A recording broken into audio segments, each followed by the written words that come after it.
Nous remercions l'Éternel pour sa bonté. Nous le remercions pour sa grâce et l'amour qui ne cesse de manifester dans notre vie. Merci encore pour la journée qu'il nous a donnée, celle qu'il a renouvelée, sa bonté, sa compassion et sa miséricorde dans notre vie. Je sais que partout où nous sommes, on est dans la joie, on est bien. Et nous sommes arrivés au bon moment que nous voulons encore parler de la part de Dieu. Avant de commencer notre prédication, nous allons d'abord prier. Éternel Dieu des armées, Papa, je te bénis pour ta bonté. Merci pour la grâce et l'amour que tu ne cesses de manifester dans notre vie et l'opportunité que tu viens de nous donner encore d'entrer dans la maison de tes enfants, de les parler de ta part. Qui suis-je pour entrer, éternel mon Dieu, mourant en ce moment dans leur maison, dans leur bureau? Je te prie le son d'Israël de m'accompagner et que l'Esprit de Dieu puisse être avec moi. Comme la Bible déclare, c'est poussé par l'Esprit que les hommes ont parlé de sa part. Que l'Esprit de la révélation soit en mon partage. J'ai aussi prié dans le nom de Jésus. Amen. Comme je dis, nous remercions l'Éternel. Merci pour le chantre, d'avoir nous conduire dans la louange et l'adoration. Maintenant que nous sommes arrivés au moment où nous voulons parler de la part de Dieu. Ça fait 3 semaines, nous avons parlé sur trois choses qui demeurent, ce qui était la foi, l'espérance et l'amour. On a parlé en profondeur sur ces 3 choses parce que Paul avait dit, tout va passer, mais ce qui demeure, c'était la foi, l'espérance et l'amour. Quand on voit la foi, Jésus même a posé la question, est-ce que lorsque le Fils de l'homme va revenir, il trouvera la foi sur la terre? Quand Jésus parlait de ça, il voulait aussi montrer que la foi va demeurer.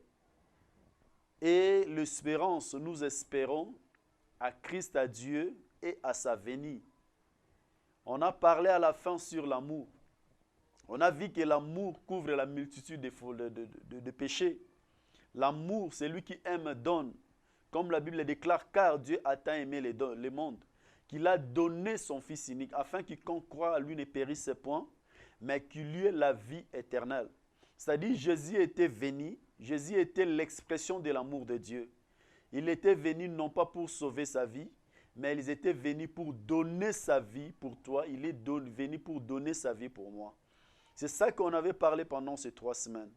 Mais aujourd'hui, nous voulons encore parler de quelque chose que tu vis, que moi je vis. Dans la vie, il y a des sentiments, il y a des émotions qui triomphent souvent de notre vie. Il y a aussi la peur qui triomphe de notre vie. Personne ne peut les fuir parce qu'on vit avec ça. Ce sont des sentiments, mais aujourd'hui nous allons voir comment surmonter maintenant la peur. Or, surmonter par définition, c'est vaincre des sentiments, des passions, des émotions dont on triomphe.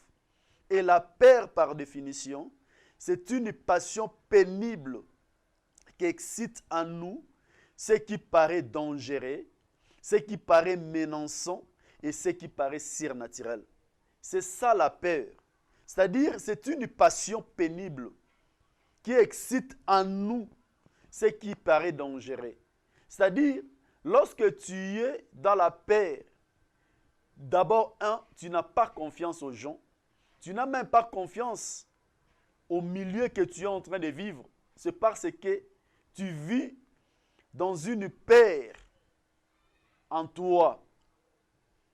Et ce qui est encore menaçant, cette peur en toi, ça fait que tu sois aussi menacé intérieurement. C'est pour cela que tu n'as pas confiance aux gens. Or, la passion, c'est un mouvement de l'âme, en bien ou en mal, pour le plaisir ou pour les peines. C'est ça la passion. Mais nous devons comprendre une chose. Il y a quelques points que nous devons partager pendant ces 30 minutes. D'abord, la peur, c'est l'arme que le diable utilise pour nous manipuler, afin de nous détruire. On a dit que c'est une arme. Or, une arme il est là pour détruire une personne. Mais le diable maintenant utilise cette arme qui est la peur pour nous manipuler, afin de nous détruire. Ézéchiel dit ceci, dans le livre d'Ézéchiel chapitre 2 verset 6. La Bible dit ceci, « Et toi, fils de l'homme, ne les crains pas et ne crains pas leur discours, quoique tu aies auprès de toi des ronces et des épines, et que tu habites avec des scorpions. Ne crains pas leur discours et ne t'effraie pas de leur visage, quoi qu'il en soit une famille de rebelles. » Ici, Dieu dit à Ézéchiel, ne le crains pas, ne crains pas leur discours. Or, la parole, c'est une puissance. La parole, quand ils te disent des paroles, il te met maintenant dans un déséquilibre total. Il te fait entrer dans la peur profonde à cause de leur discours. C'est pour cela, Dieu dit à Ézéchiel, « Fils de l'homme, ne le crains pas et ne crains pas leur discours. Quoique tu aies auprès de toi des ronces et des épines, et que tu habites avec des scorpions, ne crains pas leur discours et ne les t'effraie pas de leur visage, quoi qu'il en soit une famille de rebelles. » Il vient avec des discours, il vient avec des paroles. Il te fait montrer tout le mal de ce monde. Il y a d'autres parts, dans d'autres places, quand tu entres, on te fait croire que tu es en insécurité. On te fait croire que même dans ta famille, tu es en insécurité. Même à la maison que tu es en train de vivre. Tu vois que l'homme est en train de vivre dans un père. Il est en train de vivre dans un père profond. Même sa maison est devenue mal pour lui. Il ne peut jamais vivre dans cette maison. Parce qu'on l'a dit que dans cette maison, il y a des sorciers. On l'a dit, là où tu travailles, il y a des ennemis. On t'a dit, là où tu es en insécurité. Tout ce qu'ils sont en train de faire, c'est pour t'éloigner du milieu des gens que tu es. En oubliant que tu es dans la sécurité lorsque tu es chez toi. C'est comme le monde dit, va mais chez soi. Mais chez soi est devenu en insécurité à cause de ce qu'on t'a dit, à cause de leur discours, qu'on te parle chaque jour. Mais bien aimé, je vais te dire, l'unique et la seule personne qui nous protège, c'est Dieu. Leur discours, c'est comme les lions. Regarde, mais quand tu regardes les documentaires des animaux, qu'est-ce que les lions font? Qu'est-ce qu'ils font souvent? Quand ils voient les animaux sont ensemble, ils cherchent d'abord à les disperser, afin de chercher d'isoler un animal. Après avoir l'isolé, il va maintenant aller et le déchirer et le tuer. C'est la même arme que le diable utilise. Il met la peur en nous avec des vains discours. Il nous fait voir que là où tu es en insécurité. La maison que tu vis, c'est en insécurité. Même les véhicules que tu es en train de conduire, tu es en insécurité. Avec l'objectif de t'éloigner de ta famille, de t'éloigner de ton milieu, de t'éloigner même des êtres chers, afin de te détruire. C'est ça l'œuvre de l'ennemi, c'est ça l'œuvre du diable. C'est pour cela que Dieu dit, fils de l'homme, ne les crains pas et ne crains pas leur discours, quoique tu aies auprès de toi des ronces et des épines, et que tu habites avec des scorpions. Ne crains pas leur discours et ne t'effraie pas de leur visage, quoi qu'il en soit. Mais bien aimés, nous devons être prudents dans la vie. Nous devons être prudents de ce que nous sommes en train d'écouter. La Bible déclare la foi vient de ce qu'on attend. Et ce qu'on attend vient de la parole de Dieu. C'est pour cela, toi qui m'écoutes aujourd'hui, il faut savoir où est-ce que tu mets attention auquel discours. Qu'est-ce que tu écoutes? C'est ça qui te détruit. On ne méprise pas la prophétie, mais la Bible déclare nous devons analyser chaque chose. Nous devons analyser et prendre ce qui nous appartient. Nous ne pouvons jamais gober tout ce que vous êtes en train de nous donner, tout ce que vous êtes en train de nous dire, parce que nous avons l'intelligence, nous avons la connaissance, nous avons aussi le discernement. Nous devons discerner toutes les choses. Les discours qu'on est en train de nous parler, c'est pour nous éloigner de Dieu. C'est pour cela, aujourd'hui, comme on avait dit, nous allons voir comment surmonter maintenant la peur. Comment surmonter la peur. Maintenant, le deuxième point, c'est une question qu'on se pose. Qu'est-ce qu'il faut pour surmonter la peur? Maintenant, la peur est là. On est en train de vivre avec cette peur. Peut-être là où tu es, on t'a mis en insécurité totale au travers les discours qu'on t'a parlé, au travers des choses qu'on t'a dit. Tu es entré dans l'insécurité totale. Mais maintenant, qu'est-ce que tu peux faire? Qu'est-ce que je peux faire pour surmonter la peur? La première chose à faire pour surmonter la peur, il faut avoir confiance et la foi en Dieu. Hébreu dit ceci, c'est Hébreu 13, verset 6, la Bible dit ceci. C'est donc avec assurance que nous pouvons dire, le Seigneur est mon aide. Je ne craindrai rien que peut me faire un homme. Hébreu dit, c'est donc avec assurance que nous pouvons dire, le Seigneur est mon aide. C'est avec assurance, mes bien-aimés. C'est pour cela le premier point, pour vaincre la peur, pour surmonter la peur, il faut avoir confiance à Dieu dans sa parole. David a dit dans Psaume 23, chapitre 23, verset 1 à 6, « L'Éternel est mon berger, je ne manquerai de rien. Il me fait reposer dans des verts pâtirages. Il me dirige près des eaux paisibles. Il restaure mon âme. Il me conduit dans les sentiers de la justice à cause de son nom. Quand je marche dans la vallée de l'ombre et de la mort, je ne crains aucun mal, car tu es avec moi. Ta houlette et ton bâton me rassurent. Tu adresses devant moi une table en face de mes adversaires. Tu oins d'huile ma tête et ma coupe déborde. Oui, le bonheur et la grâce m'accompagneront tous les jours de ma vie. Et j'habiterai dans la maison de l'Éternel jusqu'à la fin de mes jours. Ce que j'aime de David, il a dit, quand je marche dans la vallée de l'ombre et de la mort, je ne crains aucun mal, car tu es avec moi. C'est-à-dire, David est un berger. Il connaît le rôle des bergers. Il connaît ce que le berger fait. Le berger est là pour protéger les brebis. Lui qui était un berger, il se compare maintenant à Dieu. Il dit maintenant que l'Éternel est son berger. Pourquoi David est arrivé à ce niveau-là, de dire que l'Éternel est son berger?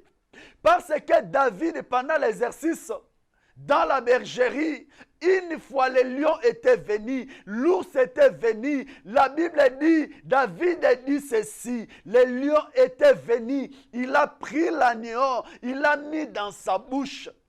David est comme berger, il est couru vers les lions, il a pris les lions par la bouche, il a fait entrer d'abord le brebis dans la bouche des lions, et puis il a déchiré les lions. Mais le berger que nous parlons, il est plus que David. C'est notre Seigneur, notre Dieu. C'est pour cela que nous devons avoir l'assurance et la foi en Dieu. Quand tu as l'assurance et la foi en Dieu, tu vas surmonter la peur. En sachant que tu n'es pas seul, tu ne marches pas seul, tu marches avec Dieu. David a dit, même si je marche dans la vallée de l'ombre et de la mort, je ne crains aucun mal, car tu es avec moi. La Bible déclare, celui qui garde Israël ne dort ni ne somnole. Celui-là, c'est Dieu qui te garde. Celui-là, c'est Dieu qui me garde et qui nous protège, mes bien-aimés. C'est pour cela pourquoi avoir peur des hommes, comme Hébreu a dit, si tu sais et tu connais que c'est l'Éternel qui te garde, que l'Éternel qui te protège, c'est l'Éternel qui est avec toi. Il faut croire à Dieu. Il faut croire à sa parole. Il faut avoir confiance à Dieu. Il faut avoir confiance à sa parole. Parce que Dieu lui-même, il est notre berger. Il est notre protecteur. Il est notre Seigneur. Il est notre Dieu. C'est la première chose que j'ai dit pour surmonter la peur. La deuxième chose, il faut avoir les regards fixés vers Dieu. Avoir les regards fixés sur Dieu. Quand tu lis la Bible dans le livre de Matthieu, chapitre 14, versets 25 à 32, la Bible dit ceci. Un jour, Jésus a laissé les disciples dans les barques. Pendant quelque temps, Jésus venait maintenant marcher sur la mer. La Bible dit à la 4e veille de la nuit, Jésus alla vers eux, marcha sur la mer. Quand les disciples les vinrent marcher sur la mer, il fut troublé et dit, c'est un fantôme. Et dans leur frayeur, ils poussaient des cris. Dans leur frayeur, ils poussaient des cris. Jésus leur dit aussitôt, rassurez-vous, c'est moi, n'ayez pas peur. Pierre lui répondit, Seigneur, si c'est toi, ordonne que j'aille vers toi sur les eaux. Et il dit, viens. Pierre sortit de la barque et marchait sur les eaux pour aller vers Jésus. Mais voyant les vents étaient forts, il eut peur et comme il commençait à s'enfoncer, il s'écria, Seigneur, sauve-moi. Aussitôt Jésus attendit la main, le saisit et lui dit, homme de peu de foi, pourquoi as-tu douté? Et il montait dans la barque. Mais bien aimé, quand tu regardes ces versets, tu verras que Pierre, quand il fixait les regards vers Jésus, quand il regardait Jésus, Pierre était capable de marcher sur la mer, de marcher sur les eaux, parce que son regard était fixé vers Jésus. Mais quand Pierre est revenu sur lui-même, il a reconnu qu'il est homme, il a reconnu qu'il a des faiblesses, il a reconnu que lui-même il peut, il a commencé à s'enfoncer. Mais bien aimé, regarde vers Jésus et tu n'auras pas peur. Le deuxième point pour surmonter la peur, il faut regarder Jésus. Il faut regarder Christ, il faut regarder Dieu. Comme il avait dit, comme Moïse avait élevé les serpents des rangs, c'est comme le Fils de l'homme serait élevé. Celui qui les regardera, il serait sauvé. La même chose avec Pierre. Quand il regardait Jésus, il marchait sur les eaux. Mais quand il est revenu sur lui-même, Pierre a perdu confiance et il a commencé à se noyer. Il a commencé à s'enfoncer dans l'eau. Il a crié encore vers Jésus. Et Jésus l'a tendu la main. Il l'a sorti vers l'eau. Mais bien aimé, pour surmonter la peur, nous devons fixer nos regards vers Jésus. Quels que soient les problèmes, quelles que soient les difficultés. C'est pour cela, il dit à Ézéchiel, même si tu habites dans les épines, il ne faut pas avoir peur. Quelles que soient les circonstances, nous devons regarder Christ. C'est lui qui est notre Seigneur. C'est lui qui est notre Dieu. C'est lui qui nous a appelés. C'est lui qui avait appelé Pierre, viens. Pierre venait regarder Christ. Viens, il regardait Christ. Mais quand il a tourné les regards à côté, il a commencé à se noyer. Il a commencé à s'enfoncer dans l'eau. Mais bien aimé, qui t'a appelé? Si c'est Dieu qui t'a appelé, quelles que soient les circonstances, quelles que soient les difficultés de la vie, il faut regarder toujours à celui qui t'a appelé. Quels que soient les problèmes, quels que soient les combats, regarde à celui qui t'a appelé. Quelle que soit la maladie, quelles que soient les épines, quels que soient les milliers que tu es en train de vivre, regarde toujours à celui qui t'a appelé. Celui-là, il a la réponse à toi. Celui-là, il te donnera tout ce que ton cœur désire. Et la troisième chose, pour surmonter la peur, il faut avoir l'expérience avec Dieu. Cette expérience peut être une expérience difficile, une expérience compliquée. Mais cette expérience va t'aider à surmonter la peur de demain. Parce que la peur d'aujourd'hui peut être surmonté demain. Les circonstances que tu vis aujourd'hui peuvent t'aider demain à surmonter la peur, mes bien-aimés. Regarde David, comme on avait dit, il était dans la bergerie, il était dans la forêt, en train de paître les troupeaux de son père. L'expérience qu'il avait avec Dieu, l'expérience qu'il avait avec Dieu de tuer l'ours et le lion, c'est cette expérience-là qui a fait que David puisse tuer Goliath. Goliath s'est levé au devant des enfants d'Israël. Tout le monde avait peur de Goliath parce qu'il regardait la taille de Goliath. Il regardait l'expérience de Goliath dans la guerre. Il regardait les armures de Goliath. La Bible dit, Goliath s'est levé pendant 40 jours. Il venait toujours faire les défis aux enfants d'Israël. Personne ne pouvait se tenir pour aller combattre avec Goliath parce qu'ils avaient peur. Ils avaient peur de Goliath. Mais David, quand il est venu, il a vu Goliath. David ne voyait pas Goliath, mais David voyait la victoire que Dieu lui avait donnée dans les champs. Il était seul avec les brebis. Il était seul avec les arbres. Il était seul avec sa conscience. Quand les lions étaient venus, quand l'ours était venu, c'est l'expérience que David avait. Mais quand David est allé vers Saoul, Saoul lui a dit quoi?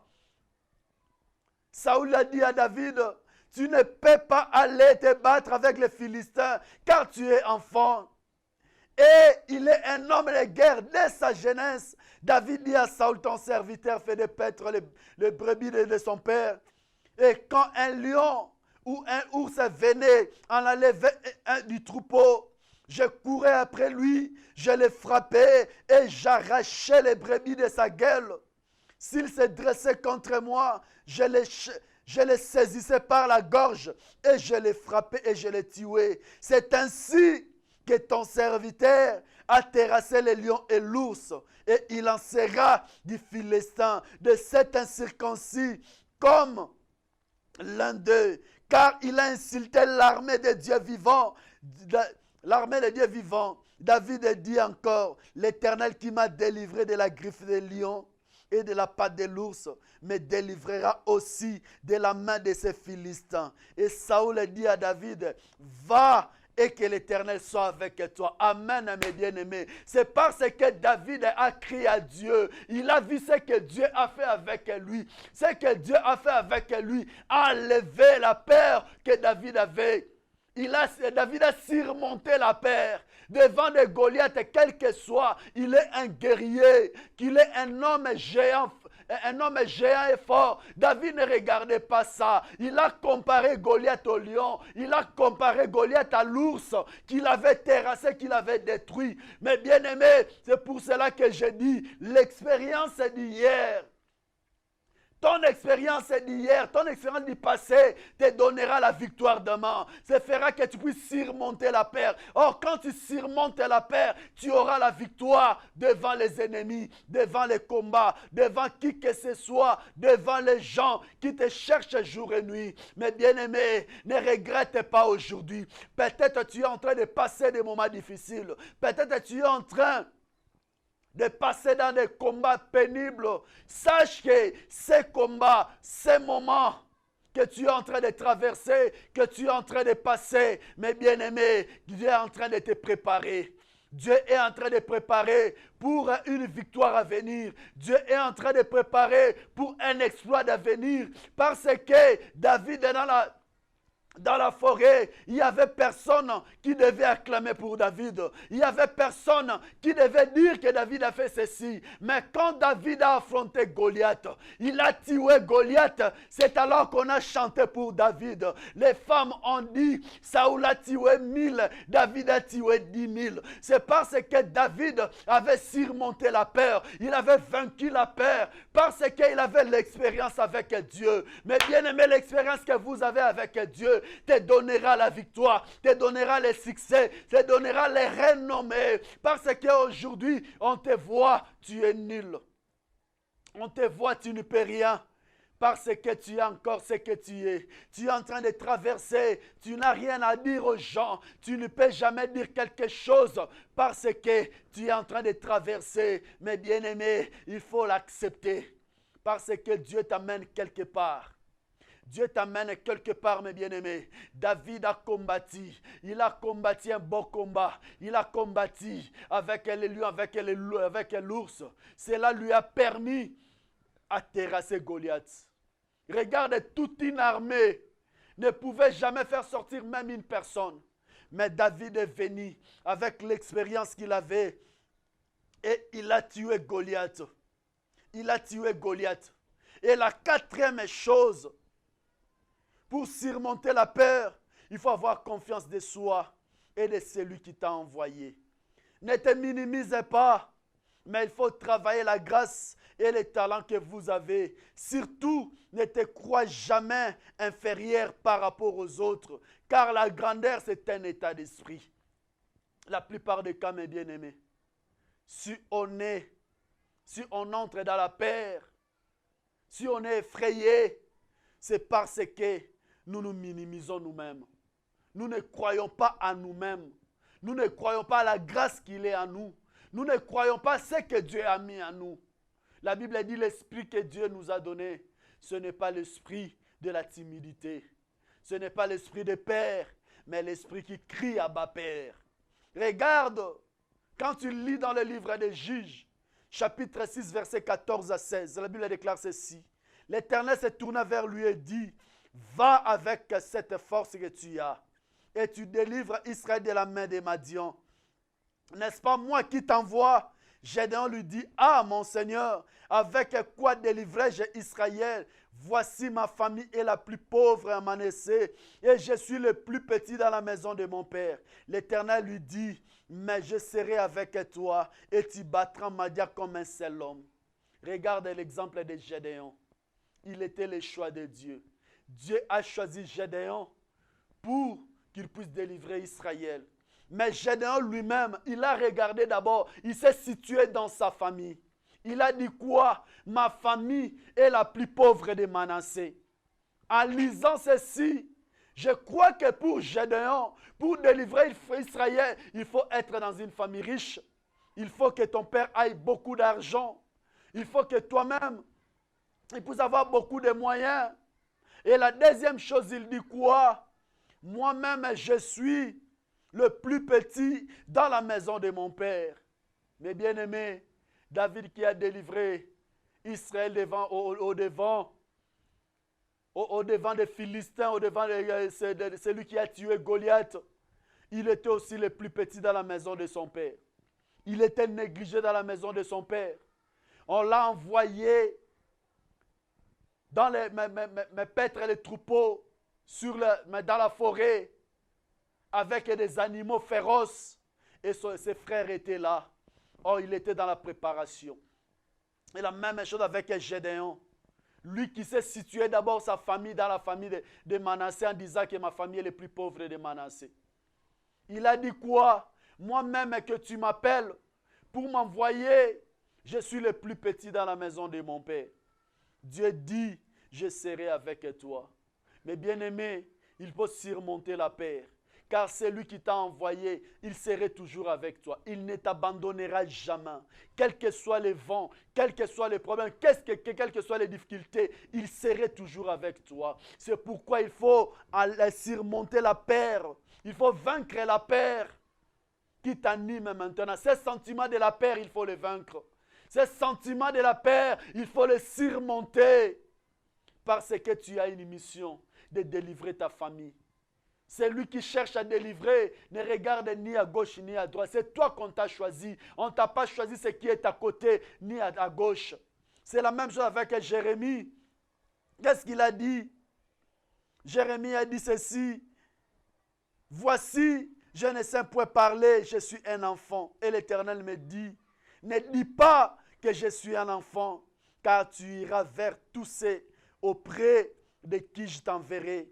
Et tu diras tout ce que je t'ordonnerai. Ne les crains point, car je suis avec toi. Et pour te délivrer, dit l'Éternel. Mes bien-aimés, dans la vie, il faut regarder celui qui t'a appelé. Ne regarde pas tes sentiments. Sortez dans les sentiments. Sortez dans les émotions que tu as, qui t'animent. Mais il faut aller vers, il faut dire oui à la mission. Gédéon avait aussi négligé parce qu'il a regardé lui-même. Si tu regardes ton infirmité, si tu regardes tes défauts, si tu regardes ce que tu es, tu ne vas pas faire la mission. Regarde la grâce que Dieu a mis à toi. Regarde le salut, regarde la grâce que Dieu a mis à toi. Même Paul, il a dit quoi? Quand il a regardé son écharde, la Bible a dit Paul a prié 3 fois pour que Dieu puisse enlever cette écharde. Mais Dieu lui dit, ma grâce te suffit. La grâce de Dieu fait que nous puissions vaincre nos ennemis, puissions vaincre. En conclusion, je vais dire ceci. La crainte n'est pas dans l'amour, mais l'amour parfait bannit la crainte. Car la crainte suppose un châtiment. Et celui qui craint n'est pas parfait dans l'amour. Merci mon Dieu. Merci mes bien-aimés de m'avoir écouté. Ce que je vais seulement vous dire, nous devons surmonter la peur. Nous devons vaincre la peur qui nous anime. Je sais que le moment est compliqué. Je sais que le moment est difficile. Je sais que le moment que nous sommes en train de traverser, on a peur de la maladie. On a peur de la vie. Tout est bloqué. On est à la maison. On se pose des questions. Comment je peux me réveiller demain? Aujourd'hui, même ceux qui étaient des amis, qui étaient des frères, on a même peur d'aller le visiter parce que la maladie est là, parce que le troisième vague de Corona est là. Mais sache que celui qui garde Israël ne dort ni ne somnole. Il est notre Seigneur, il est notre Dieu. C'est lui qui nous garde, c'est lui qui nous protège. Mais bien aimé, il faut surmonter la peur.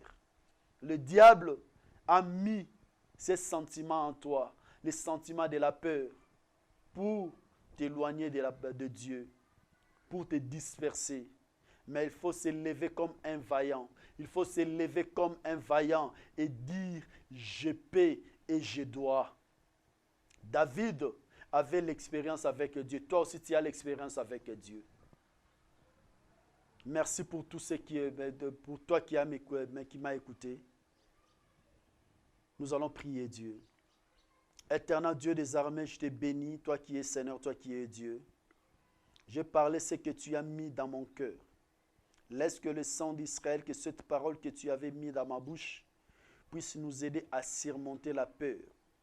Je sais que l'esprit que tu nous as donné, ce n'est pas l'esprit de la peur, ni l'esprit de timidité, mais tu nous as donné l'esprit qui crie à bas peur. Laisse que ce moment que nous sommes en train de traverser, au lieu de regarder la maladie, que nous puissions fixer les regards vers toi.